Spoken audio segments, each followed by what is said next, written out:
দক্ষিণ মালদার তৃণমূল প্রার্থীর সমর্থনে শনিবার মালদার মৌথাবাড়িতে নির্বাচনী জনসভা করলেন অভিনেতা দেব। জনসভার মঞ্চ থেকে প্রতিশ্রুতি ভঙ্গের জন্য বিঁধলেন বিজেপিকে। রাজ্য সরকারের কাজের নিরিখে ভোট চাইলেন তৃণমূল প্রার্থীর সমর্থনে। আর মাত্র দুদিন পরেই মালদার দুটি লোকসভা আসনে নির্বাচন। এই নির্বাচনে দক্ষিণ মালদা থেকে তৃণমূলের প্রতীকে লড়ছেন শেহনাজ আলী রায়হান। শনিবার তার সমর্থনেই মোথাবাড়ি পিডব্লিউডি মাঠে এক নির্বাচনী জনসভা অনুষ্ঠিত হয়। জনসভায় মূল আকর্ষণ হিসাবে হাজির ছিলেন অভিনেতা দেব।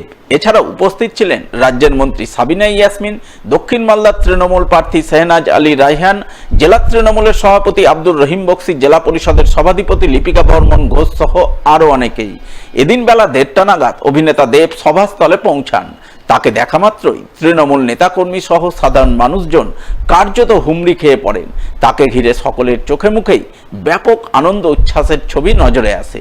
তাদের সকলের উদ্দেশ্যে হাত নেড়ে পাল্টা শুভেচ্ছা অভিনন্দন জানান অভিনেতা দেব ওরফে দীপক অধিকারী।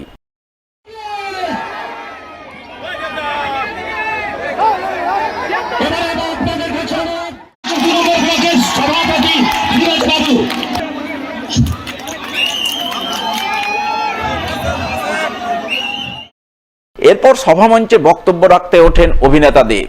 তিনি তার বক্তব্যের শুরুতেই বিজেপির বিরুদ্ধে প্রতিশ্রুতি ভঙ্গের অভিযোগ তুলে সরব হন।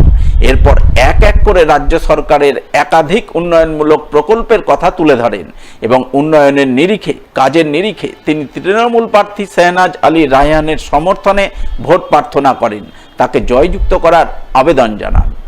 আমি আপনাদের ভোট চাইতে আসিনি, আপনাদের গণতান্ত্রিক অধিকার, আপনারা যাকে ইচ্ছা ভোট দিতে পারেন, কিন্তু হ্যাঁ, ভোট দেওয়ার আগে আপনাদেরকে কিছু প্রশ্ন করতে হবে। 2014-তে যখন কেন্দ্র সরকার এসেছিল, তারা আসার আগে বলেছিল যে 15 লক্ষ টাকা করে প্রত্যেকটা ব্যাংক অ্যাকাউন্টে আসবে।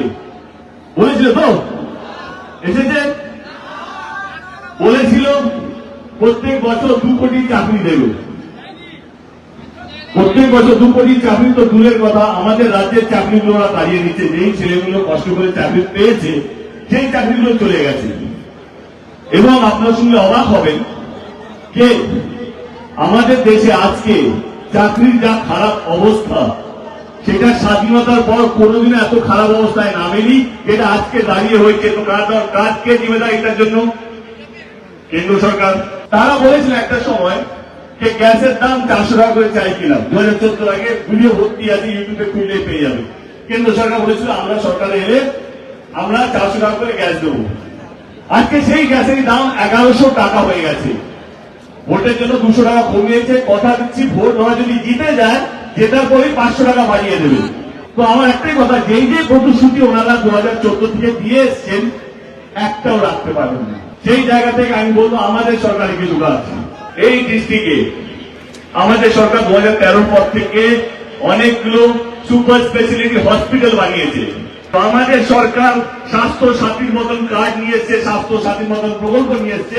গরিব মানুষও প্রাইভেট হসপিটালে গিয়ে চিকিৎসা করাতে পারে, তার লাইনে না দাঁড়িয়ে থাকলেও তাদের চিকিৎসা হবে প্রাইভেট হসপিটালে। এইটা অন্য কোথাও নেই। আমাদের রাজ্যের মেয়েদেরকে নিয়েও দিদি অনেক ভেবেছে। তাদের পাশে দিদি দাঁড়িয়েছে, কন্যাশ্রী মতন প্রকল্প নিয়েছে। অনেক গরিব পরিবার আছে যারা মেয়ে বিয়ে দেওয়ার জন্য ঠিক মতো অর্থ জমাতে পারে না। তার পাশে আমাদের দল, আমাদের নেত্রী, আমাদের সরকার দাঁড়িয়ে আছে রূপশ্রীর মতন প্রকল্প, যেখানে 25,000 টাকা করে দেওয়া হয়। অনেক গৃহবধূ আছে যারা রোজগার করে না, তারা সারা জীবন স্বামী কি দেবে, বাড়িতে দাদা কি দেবে, বা বাড়ির লোক কত টাকা দেবে চাইতে হয়। কিন্তু তাদের পাশে আমাদের নেত্রী, আমাদের সরকার, আমাদের মুখ্যমন্ত্রী দাঁড়িয়েছে লক্ষ্মীর ভান্ডারের মতন প্রকল্প নিয়েছে, যে প্রত্যেকটা মহিলা আমাদের রাজ্যে 500 টাকা ছিল, সেটা আজকে 1000 টাকা 1200 টাকা করা হয়েছে। এই সরকার কাজ করবে, কাজ মানুষের সামনে রাখবে।